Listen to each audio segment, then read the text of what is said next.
A maioria dos partidos políticos com assento parlamentar, na Guiné-Bissau, pediu a intervenção da União Interparlamentar para ajudar a resolver a situação política no país. Informação avançada pelo gabinete do presidente da Assembleia Nacional Popular. A coligação, que foi substituída por um governo de iniciativa presidencial, tem-se juntado a outras forças políticas, nomeadamente o Fórum de Salvação da Democracia, que agrupa os partidos MADEM G15, PRS e APU, que subscreveram uma carta entregue pelo próprio Domingos Simões Pereira ao secretário-geral da UIP. No comunicado, salienta-se que estes partidos representam 94% do hemiciclo nacional, a Casa da Democracia Guineense, e que o texto que subscrevem expressa os principais pontos de consenso dos partidos políticos quanto à interpretação das modalidades para o retorno à normalidade democrática na Guiné-Bissau e ao respeito pela ordem constitucional. A crise interna no Partido da Renovação Social assume novos contornos. Depois da assumida divisão entre duas alas, surgindo agora a marcação de congressos em paralelo. Ou seja, enquanto a direção interina do partido agendou a reunião magna para o dia 28 de junho, a Comissão de Gestão de Transição, conhecida como o Grupo dos Inconformados, marcou outro congresso extraordinário exatamente para o dia seguinte, ou seja, 29 de junho, e no mesmo local. A Comissão de Gestão de Transição do Partido da Renovação Social, em desacordo com a direção do presidente interino Fernando Dias, está determinada a realizar um congresso extraordinário no próximo dia 29 de junho. Estamos vitoriosos e eles é que estão derrotados porque acabaram por abandonar a posição que tinham de violar o Estatuto do PRS. Nós estamos aqui apenas em cumprimento do Estatuto do PRS, tendo em conta o falecimento do presidente eleito no último congresso do PRS em 2022. Os dois congressos das partes opostas foram agendados para os dias 28 e 29 de junho, no mesmo local, em Gardete, região de Biombo, nos arredores de Bissau. Até amanhã ainda podemos ter a surpresa de vários candidatos que vão se desfilar, que vão entregar as suas candidaturas ali. Portanto, aproveitamos para pedir do outro lado o nosso irmão Fernando Dias, no sentido de poder também juntar essa comissão organizada para depositar a sua candidatura amanhã. Caso os dissidentes sigam com os seus planos, o PRS poderá presenciar a realização de dois congressos para a liderança de uma única formação política. Só juntos é que podemos ter um PRS forte, é que podemos ter mais número de deputados em relação aos números de deputados que temos na última eleição. Nós vimos que o PRS saiu de 21 para 12 deputados, isto não é bom para o PRS. E se continuarmos numa situação de divisão interna, isso, numa eleição, ninguém vai ganhar com isso. Enquanto a controvérsia sobre a liderança persiste, as candidaturas já estão sendo submetidas à comissão organizadora do Congresso dos Inconformados. O advogado e analista político guineense Luís Vaz Martins voltou a acusar o Presidente da República de ter dissolvido propositadamente e por duas vezes a Assembleia Nacional Popular para impedir a legitimação da Comissão Nacional de Eleições. Dissolução da Assembleia em duas ocasiões. O analista político Luís Vaz Martins diz que a reação da Comissão Nacional de Eleições à sua análise à RTP África visa desviar a atenção sobre o essencial, que é a vigência do mandato do Presidente da República. Afirmou que a liderança atual da Comissão Nacional de Eleições não é legítima e que o Parlamento foi dissolvido com o propósito de impedir a eleição dos novos membros. Ou seja, foi um golpe institucional dado de propósito para condicionar o outro. E quando assim é, portanto, esse golpe não pode ser, portanto, válido para levar-nos, no sentido de aceitarmos uma ilegalidade quanto é ter que lidar com um órgão ilegítimo como é a CNE atual.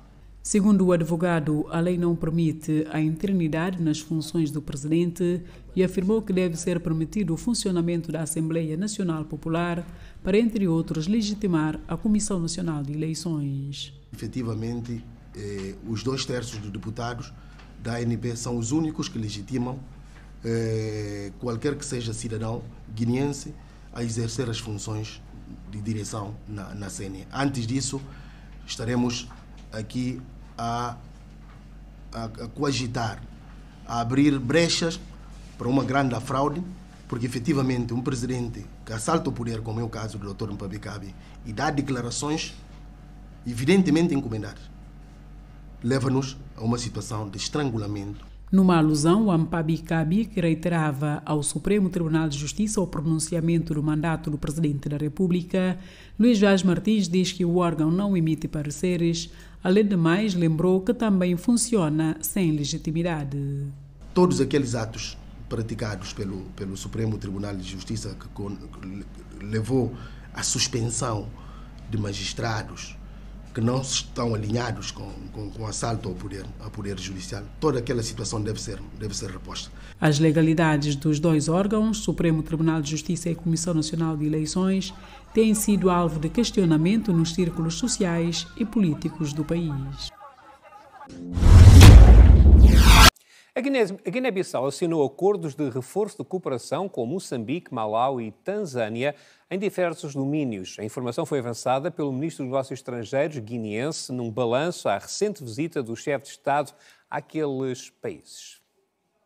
Após a visita de Estado do presidente guineense Umaru Sissoko Embalo a Moçambique, o Ministro dos Negócios Estrangeiros, Cooperação Internacional e das Comunidades anunciou a assinatura de diversos acordos de cooperação com Moçambique, Malawi e Tanzânia.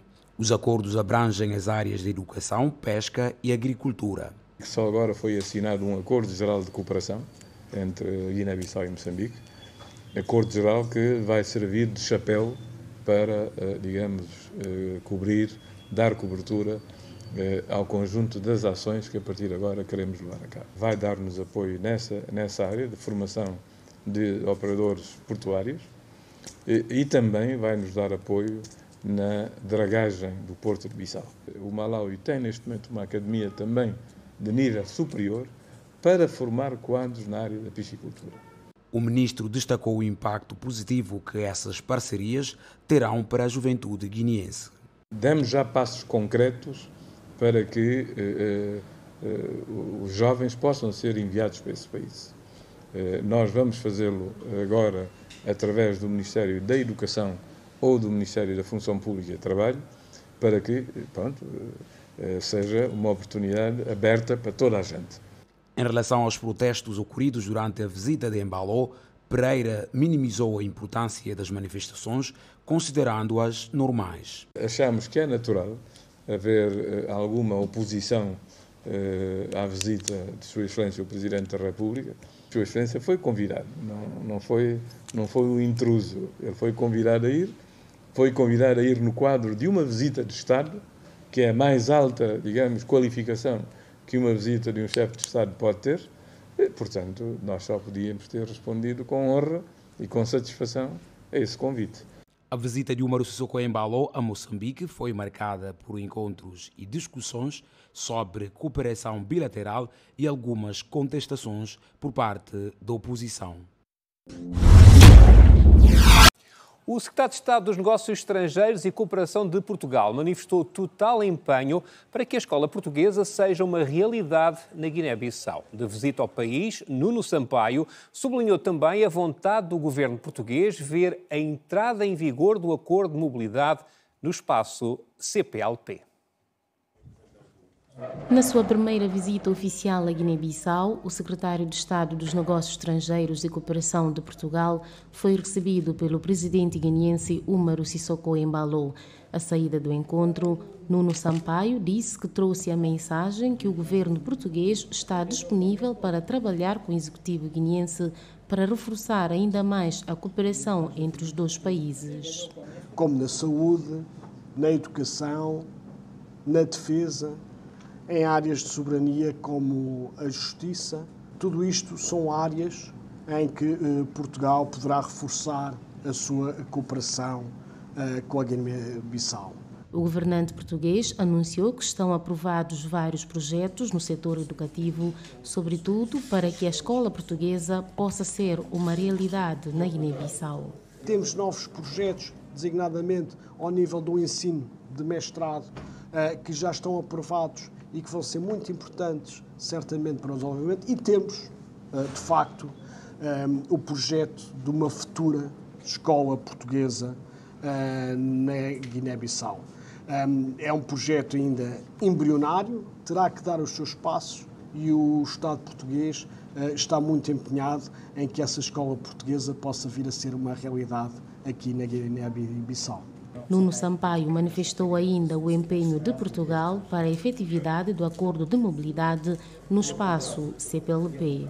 E Portugal está muito empenhado no acordo de mobilidade da CPLP, está muito empenhado em que esse acordo possa funcionar em termos consulares de forma ainda mais adequada para que a mobilidade dentro da CPLP seja de facto uma realidade. O governante, que tem em agenda vários encontros com as autoridades guineenses, afirmou que Portugal pode ser uma ponte entre a União Europeia e a Guiné-Bissau na captação de mais projetos de desenvolvimento.